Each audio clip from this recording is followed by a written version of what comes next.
Hi everybody, I'm about to calibrate this new rig and I thought this would be a good time to talk about Collimation in particular.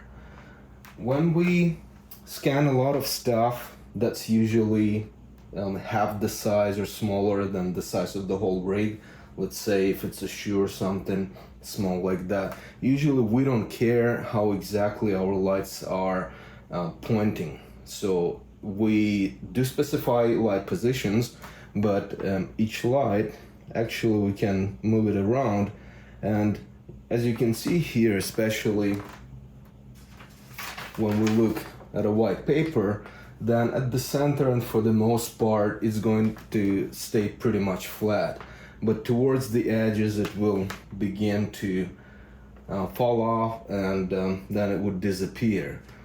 And as I said, when we scan smaller things, it's not really an issue, but if you're planning to scan something larger that's going to utilize the whole volume and reach edges of the rig and edges of those lights, then we have to correct for all that attenuation. When we look at each and every light here, essentially it's a spotlight, and when we talk about collimation, it's not about the light itself but the rig, because the light pretty much just a spot. All of them are the same. We have IES profiles for all these lights, so we know exactly how light propagates there. But the issue is that, as I said, when it's something large, light attenuates, that becomes a problem. Or if we scan just flat 2D surfaces, if you care more than just a little patch at the center, then again light will decay depending on which light we're looking at, and that would be a problem. So when we talk about rig collimation in general, essentially we would use a tool like this, that basically two curtains with two little holes there.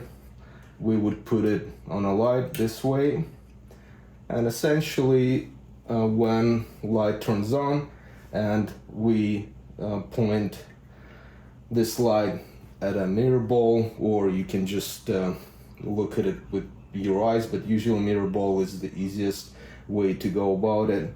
So if you do that and you point it exactly at the mirror ball, then you're gonna have a sparkle there. And this is the easiest way to basically make sure that all the lights in the rig are pointing at the exact same point in space. And let's do it for this one particular light.